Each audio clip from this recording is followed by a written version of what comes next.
if you are indeed listening to this great station, then thank you so much for doing so. You can as well take it a notch higher as you get onto social media platforms and commit with us by pressing a subscribe button on YouTube at Eagles FM Abuja, as well as follow our page on Facebook at Eagles FM Abuja. My name is Udwak Daniel, and today we are looking back into the state of emergency or total overhaul of the power sector. That's what we are looking at this morning. I mean, the power sector has been there. Last week, we had that conversation with a resource person who made it clear that for us to be able to come out of the woods in terms of the power, situation that we face in Nigeria and the challenges that we ought to begin, we ought to understand that there is a need to peg, the power reforms to the state of inflation that we are going through at the time, right? And then, of course, see to it that people are enabled, right? They're empowered to be able to, get a par with these reforms. But then there has also been some other talks about the insensitivity on the side of the federal government with regards to the power situation that's been facing the country.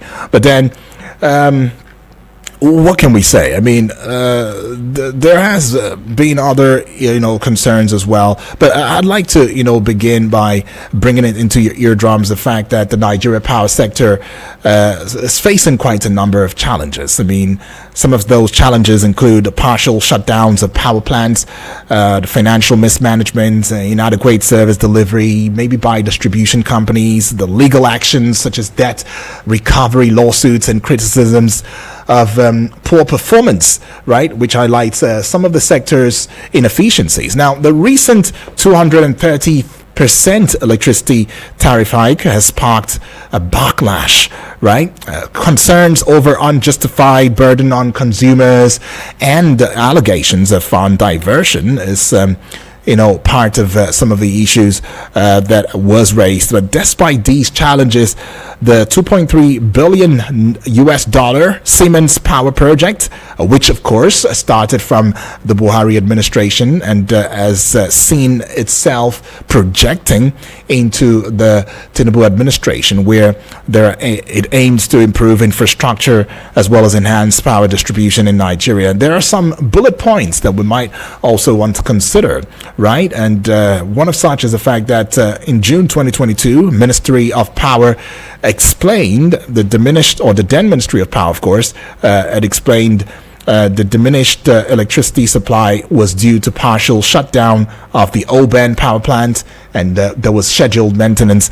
And then take it to December 2023, where concerns were raised over allocation of 618 billion naira loan to ministries of finance and power, right? And then when we come to January 2024, Niger state government, takes legal action, right, against electricity power companies over the 136 billion naira debt in ground rent.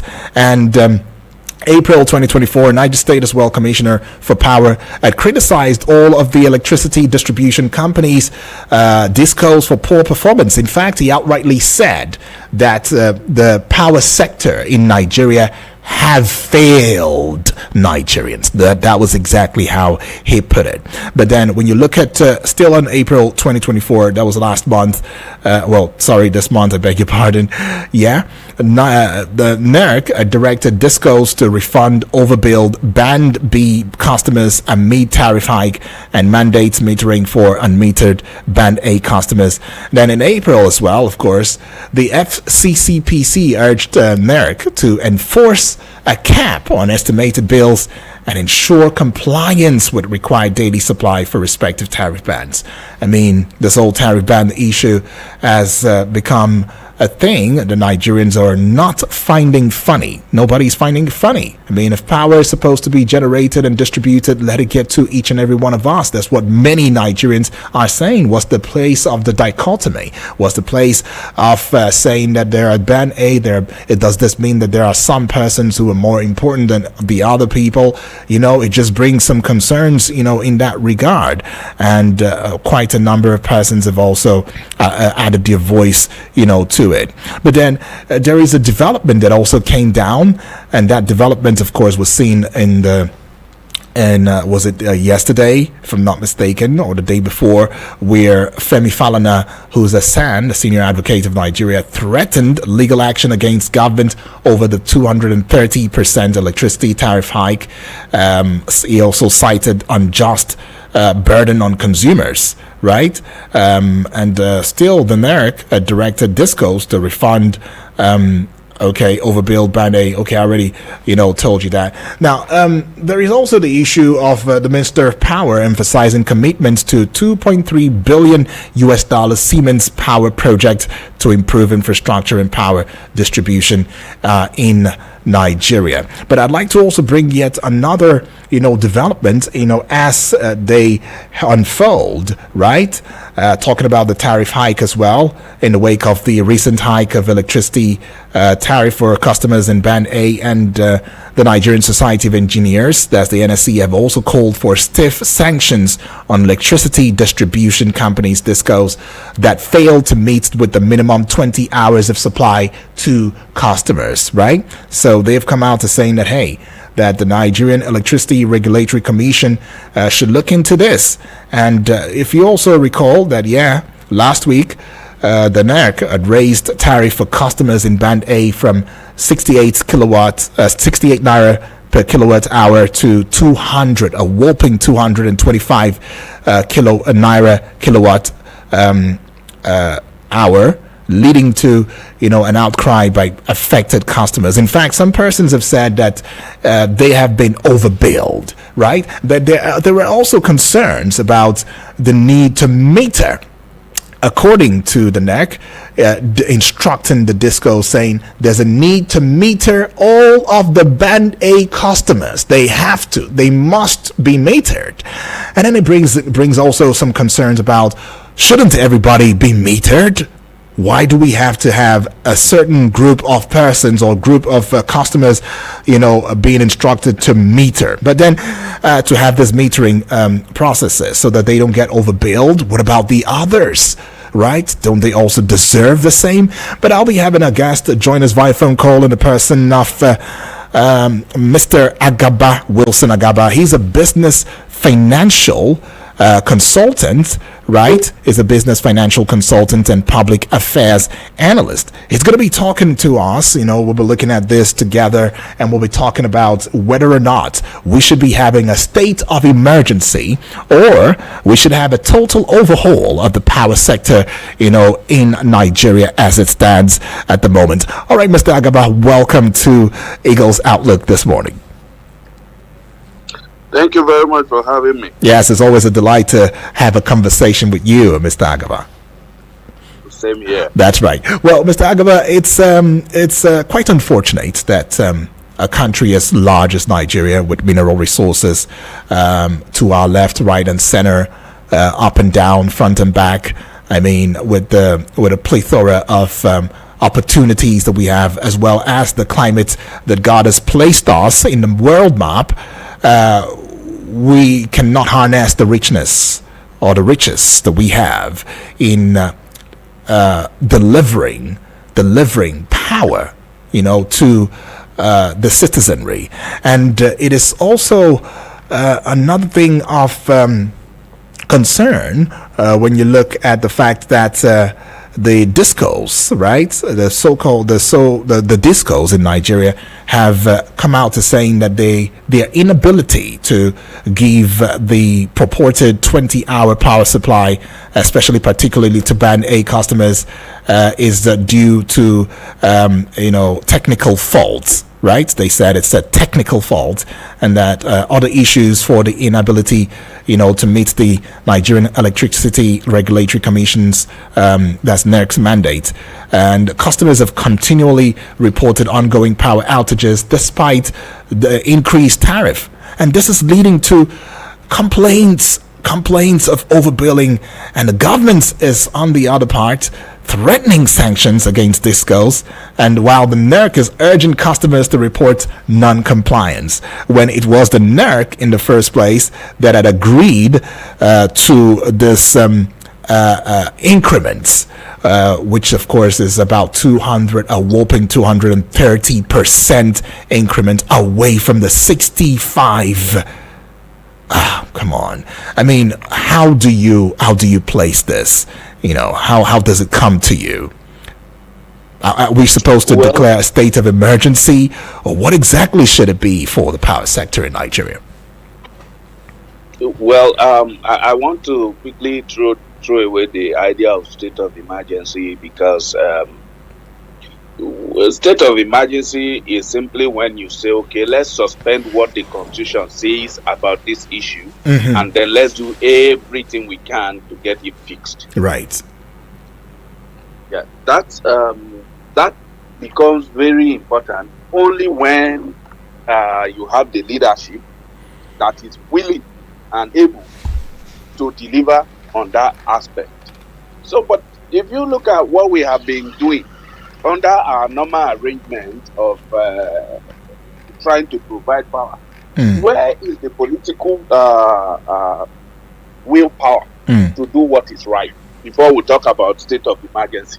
Right. So if we were doing enough, and if we were doing our best and that was not enough, maybe the Constitution was in one way or the other preventing us from delivering what needs to be delivered, then we can say let's suspend it. Right. But we know up until recently, in the previous administration, where the Muhammadu Buhari administration sought to and eventually were able to remove power from the exclusive list, power generation, transmission and distribution was the exclusive prerogative of the federal government, which means the president can marshal out his agenda and lead his team to deliver on it without hindrance from anybody. Yeah. Maybe only with oversight from the National Assembly.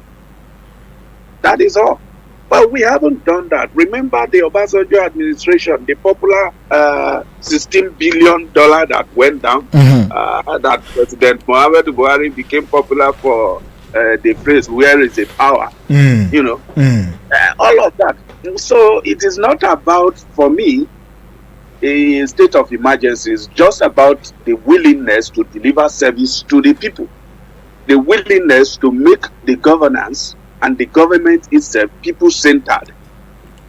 But as far as I am concerned, what we see is a lackadaisical attitude towards actual, real, and beneficial governance in this country. Right. It's just a JoJo kind of government. You are my friend, I am your friend, you are in power, you help me boost my business, all this kind of stuff. That's what we are seeing. So the idea of state of emergency is not something I want to start jumping up. So should we be looking at the overhaul then, if we're not looking at state of emergency? Are we looking at a total overhaul? Is that what we need in the power sector at a time like this? Because it is becoming unbecoming, and it's almost becoming unbearable, and there is some sort of class stratification in the society. When we start having a band A, we're having a band B, we're having a band C, up until band E.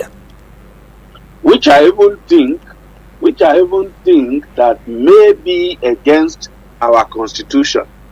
When you are begin to categorize the people using some social criteria and all of that, right, may not be totally in tandem with our constitution. But I'm not a lawyer, so I'm going to leave that.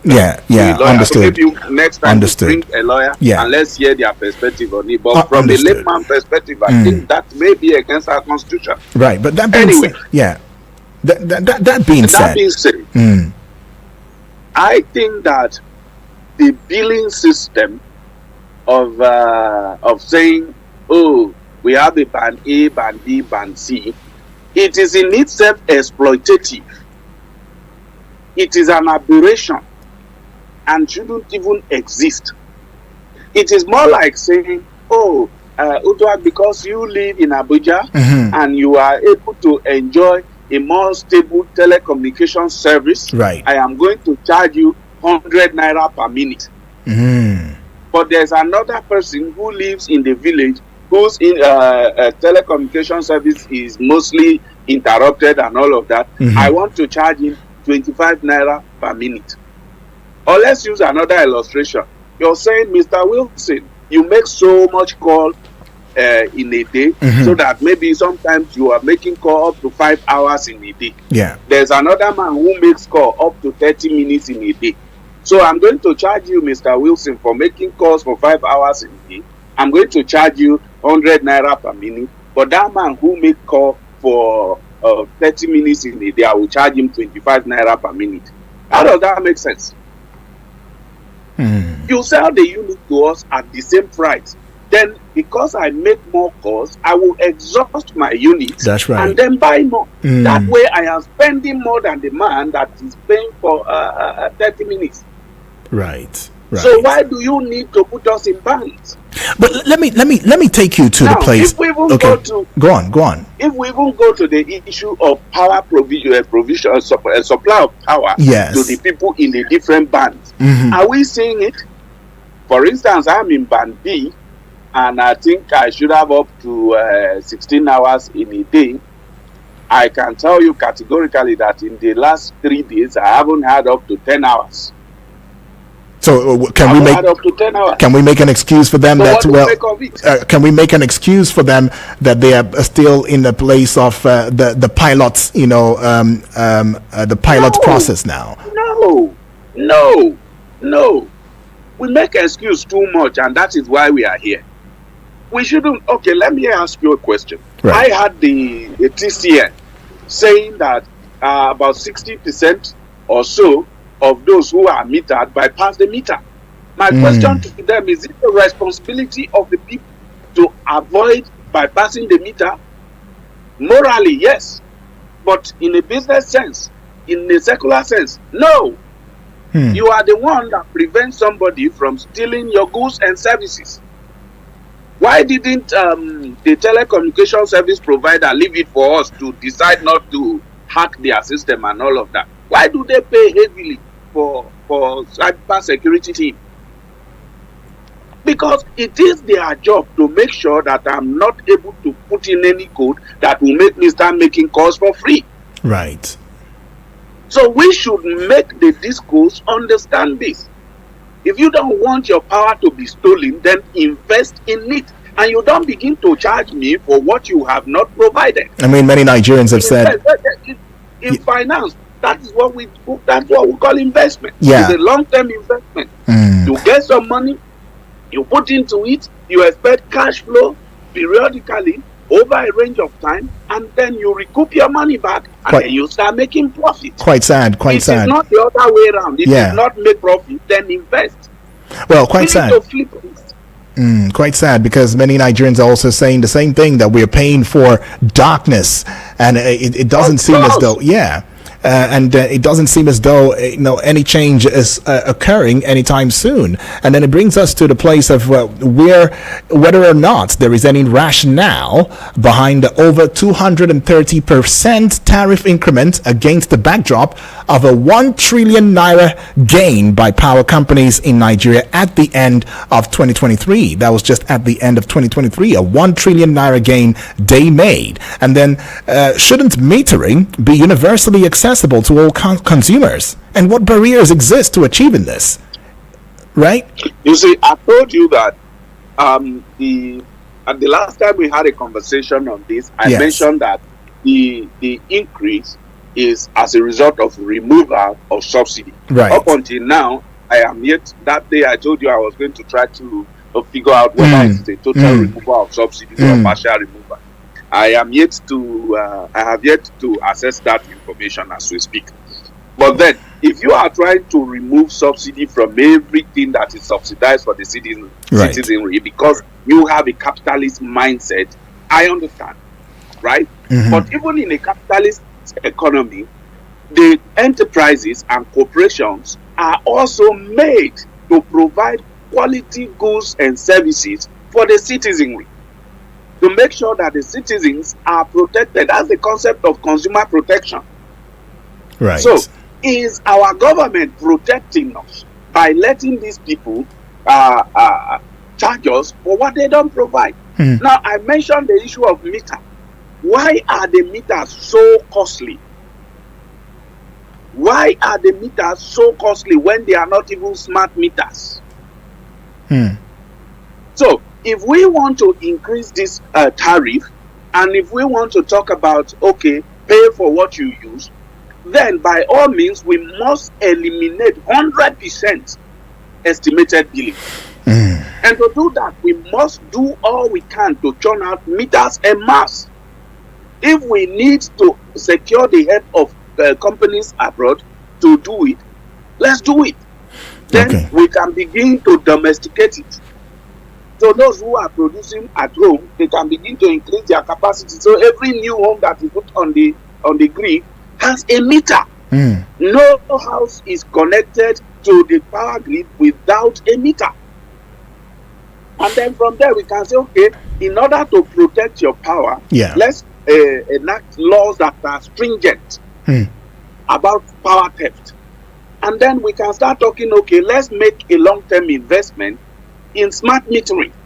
That way, when you tamper with it, your power goes up and you can't put it back on until somebody from the distribution company comes to fix it. All right. Well, let's put a peg to your thoughts. Yeah, let's put a peg to your thoughts. Open the phone lines so the Nigerians can be a part of this, because I would want to know, especially, how if this whole process is not taking Nigerians, back, to the place of untold hardship, whereby there would now be some sort of reliance, for business startups, and business owners on generator. And the question will also now be, even if we went back, to generator on a full scale, of course, that business will start to trend and thrive, right? The high cost of diesel, the high cost of fuel becomes the bane of it. Well, let's hear from you, though. The number to call to join the conversation is 0907-353-0044. The other number is 0908-766-8888. Join the conversation as well via the WhatsApp portal number 0909-705-4450. Got this call. Hello, good morning. Okay, that's a miss, though. Taking yet another call. Hello, good morning. Good morning, UD. Yes, good morning to you, please. What's your name? Where are you calling from? This is Moses calling. All right, Moses, welcome aboard. Let's have your take in a minute. Yes, I want to appreciate your guest over there. Right. He has the mind of the ordinary Nigerian. This is what we are saying. If really what we are saying on this platform counts, if it counts, and if they will put it to work, because we are talking about Are you there? No. Meter. Okay. Prepaid meter. Do you know that in the beginning when this thing came, it was free? Free distribution, because I witnessed it in Kaduna. But why should they place it high? That is the challenge. Then another thing again, you are increasing tariffs without enjoying the life. Why must you segregate it? Part A, part B. What kind of system is that? Then issue of the bill I'm looking at, they are getting paid more on people who have not gotten meter, because they don't want people to have this meter, because the estimation bill is forbidden to them. So that is why I'm always crying that government should bring out committees that investigate our powers. Who are behind it? Oh, come on. Who are behind it, right? That's what Moses is asking right there. And please, as much as we call and we want to get our voices heard, let's be very straight to the point for want of time so we can cover, a lot in the conversation. Hello, good morning. Good morning, my dear brother. Yes, good morning. Good morning. Thank you. This is Alani. I greet our guest. He has spoken well. Right. But for me, I see this in a different perspective. Okay. Uduak, this is why I see it. I've always, before this method of banding was introduced, Yes, I've please. always advocated that we have to have a priority list. And I always love to cite example of places like Ajokuta in Kogi State, places like Omok in Rivers State, and entire local government had enjoyed almost 21-hour power supply, and none of the communities in that local government are paying one kobo. Please, you can fact check me. The same in the Ajokuta local government in Kogi. Enjoying power stability. What is the productivity level of those locations? Almost zero. Now the government has thought, look, for the discos to be able to perform optimally to meet their target. Look, we need to tax the rich. The wealthy is like, for example, taxing people from Asokoro, to give people in Gwagwalada stable power supply. I think it is logical. I think, it is welcome development. However, the government should have, ensure that we have absolute metering of the over 15 million people that are captured under that are being provided electricity. If you do not provide meter, I don't know the magic, they want to perform. And again, in conclusion, if the local producer of meter cannot, give us cheaper, the government should give license to foreign investors to come and invest, because it is ridiculous that we are producing meter locally and it's very, very expensive. Right. I think it is time for the government to look at it. If the local investor cannot give us affordable rates, then the foreign investor should be conducted to bring it cheaper for us to be able to afford. Thank you so much. All right, thank you so much right there. All right, that's Alamin giving us thoughts in the conversation. I also want to encourage you, get onto the WhatsApp portal number if you're not able to put that call through to the station, right, and let us know your thoughts. Mr. Agabe, I'll come back to you in a short bit, but let's just take, a couple of messages that form right here via the WhatsApp portal. And this one says, all right, it says, good morning, UD. This is James from Suleja, right? And it says, the insincerity of the government is one of the major factors we face in trying to solve the problems we face in the country. There's barely full disclosure on the state of affairs. Neither is there sincerity on their plans. There's been a number of tariff hikes over the past few years, which was attributed to the removal of subsidy from electricity. Now the government is telling Nigerians that it is paying subsidy on electricity. The question is, when did subsidy on electricity return, since the previous government announced total removal of subsidy as at 2022? It says, thank God we still have the likes of Femi Falana, but we do not expect the government to respond or clear the air when we have a minister saying Nigerians leave their air conditioners and refrigerators on because power is too cheap. Okay, it is even more insensitive when the people you are increasing tariff for provide almost everything, ranging from electric meters, cables and poles, and even down to paying for transformers and maintenance, even when they keep denying it. All right, that is what James is saying right there. But let's get back to you, Mr. Agaba. You've heard from a Nigerian so far. What's your take on this? You see, I have mentioned before that the way the government allows business to be done in this country is not in the interest of the public. I'm a business consultant and I support growing businesses. But you see, businesses should grow by providing goods and services that are of good quality and safe for the consumers. Right. The consumers should not have to be cheated in order for business to do well. And that is the role of the government in a capitalist economy. All right. The government ensures that the consumer get what they pay for. Mr. Agabe, sorry to cut in. Let's just quickly pay some bills. Hold that thought. We'll get back to you, okay? All right. Well, let's go pay some bills. This is Eagles 102.3 FM, Abuja. We give you a radio experience that you can count on anytime, any day. Eagles 102.3 Abuja. Hi there. Do you want to know how to get the correct approval or documents for your land and property? Do you need the right information on how you can prevent your building from being demolished? Then tune in to Town Planning Program on Eagles 102.3 FM Abuja every Thursday by 5 p.m. Eagles 102.3 Abuja.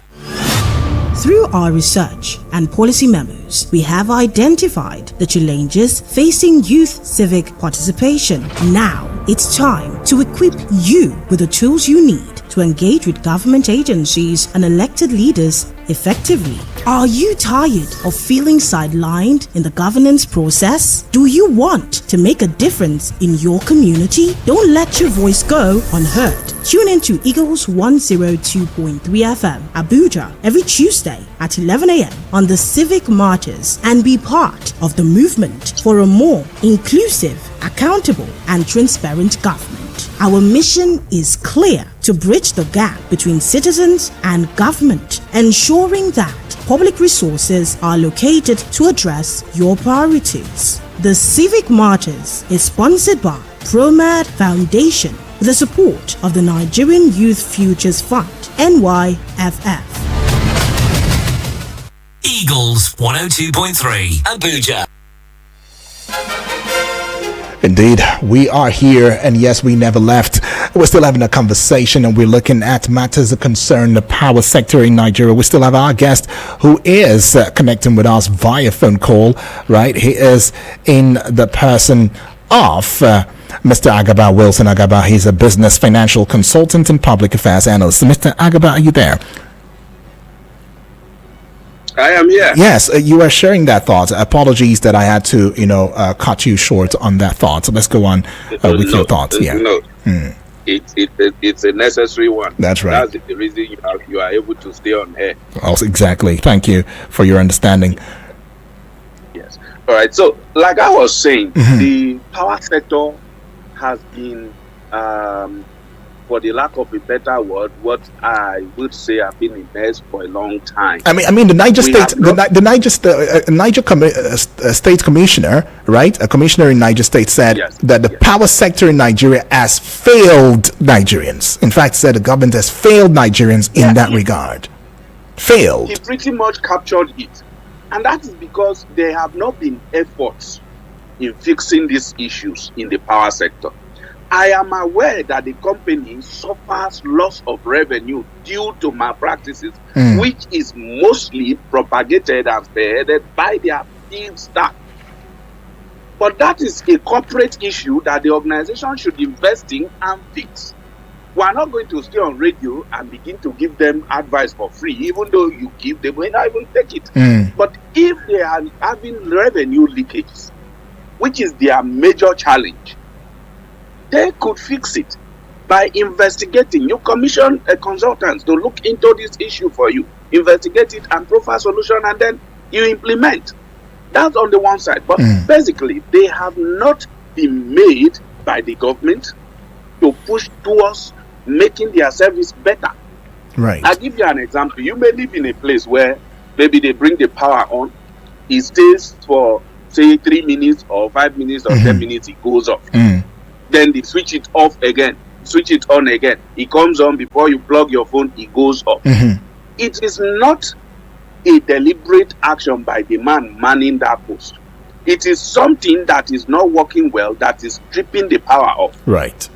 Maybe they even know what it is and it needs to be replaced, but they will not replace it. They will keep managing it for a long period of time because no matter what, they still get money from the people stealing. That's the sad part. When things break down, in the eagerness to get power, Nigerians come together, put money together, buy cables, buy transformers, buy poles, and even pay their staff again to come and install all of these things. And then it brings to mind, and then it automatically becomes their asset. Yeah, it brings to mind who then is supposed to look out for the Nigerian citizen, right, in a time like this. The government ought to have a system in place to make the company reimburse these people. Yes, it's okay. I know as a company, you may not have money to take care of certain aspect of your business at a particular time. You may want to prioritize. Right. But the person there say, no, I need your service. Since you don't have the money, I'm going to even give you the money free of interest. Let me put a peg to your thoughts, right? The Nigerian Electricity Regulatory Commission, that's NEC, had raised the tariff for customers in Band A, right? And then, even though it led to the outcry by affected customers, but the government has defended that decision, saying it would lead to improved power supply by attracting investment into the sector. No. Let's take this call. Let's just take this call at this moment. Hello, good morning.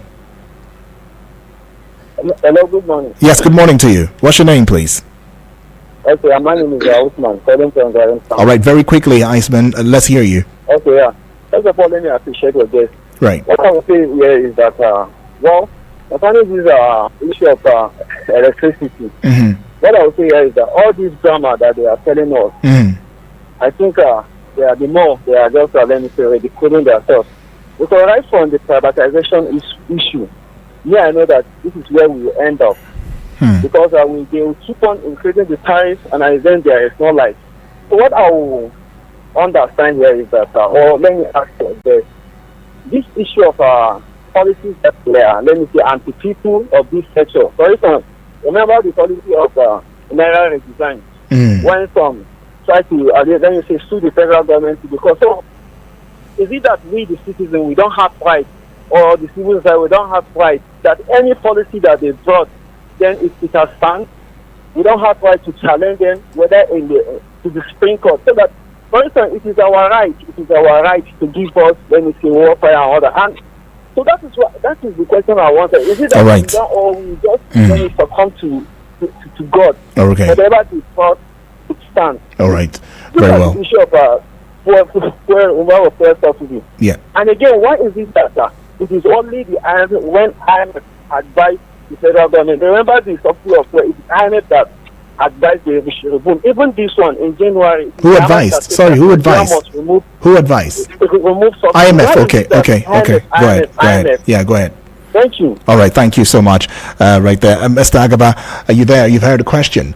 Is it that we don't have the right to, sue the government, and why is it that we are always bowing to international pressure and advice? That's the question he's asking. You see, we have all the right, and in fact, it's enshrined in the principle of democracy, and that is why we define democracy as a government of the people, by the people, and for the people. For the people. Unfortunately, the people of Nigeria forgets that they own the power. And so they give the power to the people in power, quote and unquote. And then they do what they want to do. So if you have power and you don't wield it, the one who knows about it will help you. I see that. So that you don't even know how to wield it. Right. Okay, let's put a thought. I suppose. Yeah, let's put a peg to your thoughts and just quickly take this call. Okay, that's a miss. Well, keep the calls coming through though, and we would have your thoughts heard. I mean, issues that concern, the power sector and all of that also brings on some concerns about, for the micro and macro small business, owners right there and their survival. It's almost seeming as though this would only benefit those who are the big shot businesses and, of course, diminish or kill the small growing businesses. Hello, good morning. Hello, good morning. Yes, good morning to you. How you doing? Fine, thank you, BB. How are you? Fine, thank you, BB. Blessing. The adjournment of Scala. We're still doing it. And they wait for my cow meat. I said, my BB guest are calling from Mosako. That's right, BB. At least, I greet our guest. God will bless him. God will give him more wisdom to talk to us next time when he will come. I want to ask government, they say we have rights. This one at the bring matter call for us is last week now, us is last March till April now. We get it where we don't talk now, where our president don't come out, he say I don't hear the cry of poor people. He has to say no. Now I want to talk now. Money where if this government wants to help us now, the money where they don't recover for doing the time of Abacha route. Make the user pay for the NEPA. Make the user bring NEPA come back for our country, Nigeria. Let the poor free. Now, and the money we FCC they recover for us, this Buhari regime, Otinubu regime and the other one regime wey say I'm not aware. Make dem take am dey play light for Nigeria for us. Let us begin dey see light for 24 hours. Now so they go continue to deceive us because Nigeria now we will with common man, we will with the poor man wey God create for their mission. Now so they continue to deceive us. And here our last caller, money should come. Now so we suffer la. Then they say they give us money, new money go come. Up to today, go to the back, you never see new money. Now the old money we see they use to today because somebody start say no. Now what if poor people want to be that? Everybody start for us, and that's why we continue to use new money, old money today. And where president we say yes, no, we continue for the old money. We continue for the old money. Please, we beg our president, may they listen for radio, may they listen for us. I know say it's not our place. They say I don't call down now, my brother. Go to the bread of market. We cannot buy anything. We have been crying. They say they are listening. Until we talk what we're not supposed to talk, now they will take day after human being because we say the truth. Look at somebody who don't give now, see everything, now they celebrate now. Then a leader. Why they release that man? Why they all right, BB. Why they cannot release BB, I understand. God bless you. Yeah, thank you so much, BB, for that. Well, BB has said quite a number of things, but so that I can carry everybody along, let's quickly get to this message. This one says, "Good morning, UD. Good morning to you. This is Samuel from Kuje on the issue of power sector. I don't know when we will get it rightly, so that Nigerians will enjoy power without any interruption. From NEPA to PHCN, now to what we are having now, that seems not to be different from NEPA and PHCN. Okay, it's trying to talk about the fact that we changed from NEPA to PHCN and to other, but then we still haven't seen an improvement. It says, my brother UD, it is one thing to declare a state of emergency, it's another thing to have the willpower to do the needful. We have not gotten good managers in the power sector. Until we have good managers who are not selfish and self-centered, who have the interest of consumers at heart, this problem will continue. Every government that comes on board, it's always the same story. For me, let the government study other countries and see how they are handling their own power sector and how we can remedy the power sector in Nigeria. Thanks and remain blessed." Samuel right there is, sending that message. And now we see this one, of course, for the first time, Uzo, but you didn't quite, okay, right, all right, okay, you told me where you're messaging from. That would be Garki. Right, it says, "Good morning, Eagles FM. Good morning to you too." It says, "I work in a plaza in Garki and I've been put on band A, but my other tenants are on band B in the same plaza. Have complained and they said they would resolve the error, but don't have a timeline on when it would be done. Do I take my complaint higher?" Uzo is saying that, and it says it's the first time. Thank you for joining the family, and that feels so good.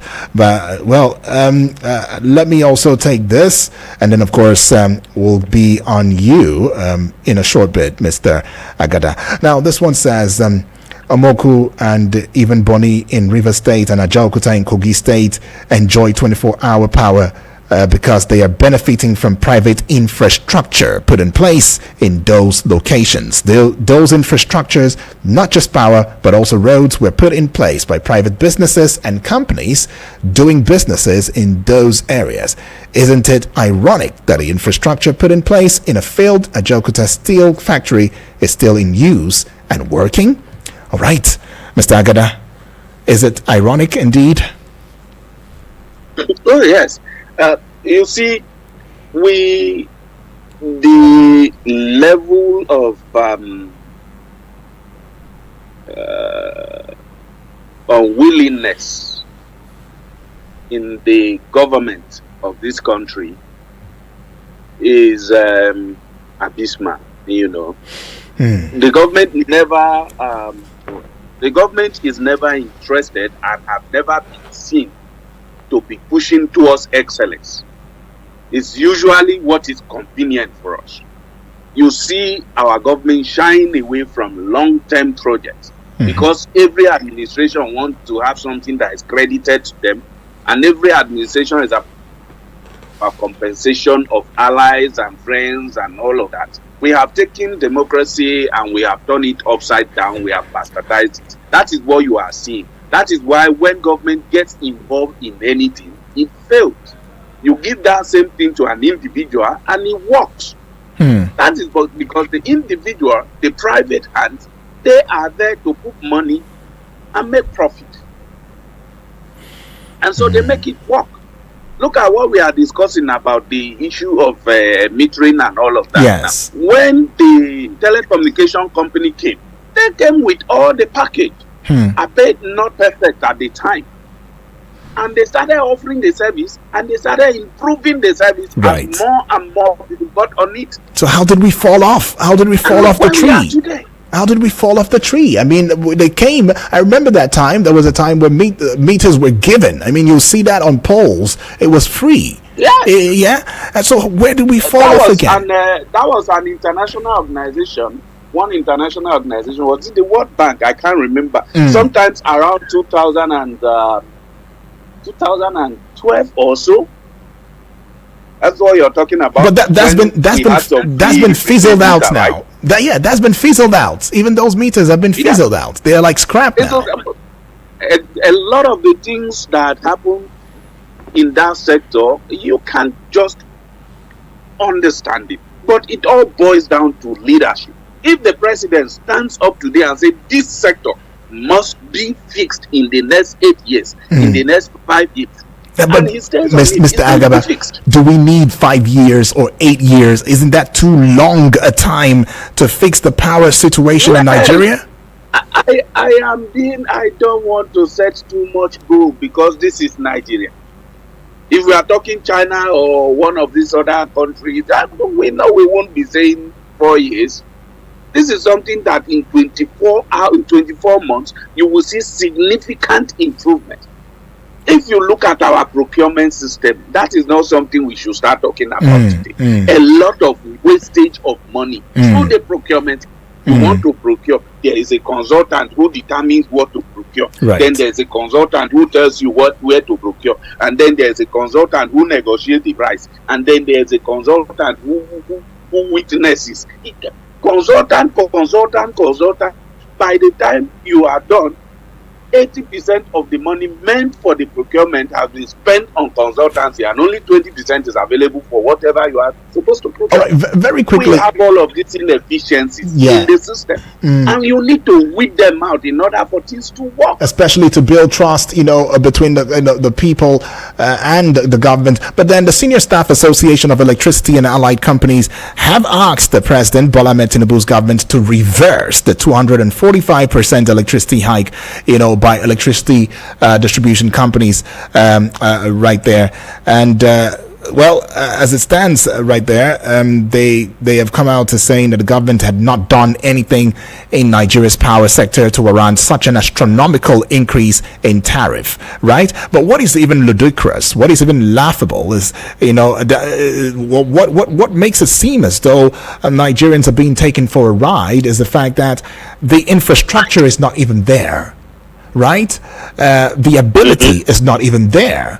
You say you are given 20 hours, power supply for a certain band, and you still have not been, you've reneged on it. You've not been able to fulfill your own promise, right? And then take for example, the first one of our, the Eagles listener who messaged in said, in the same plaza where he works, right? He has been assigned band A, and some other person, his neighbor, is band B, and is trying to say, how do I make sense out of this, right? How do I make sense out of it? And then he has made his complaint, and they said, it will be resolved. It's just a little mistake, but it's an error. It will be resolved. And his question is, what is the timeline? They don't even have a timeline. So whenever it is, so you suffer it first. But just thing I'm talking about. Yeah, just before the government. Yeah, go on. Okay, go on. Before the government gave a go to this project, give the quality assurance. Also, give your final thoughts.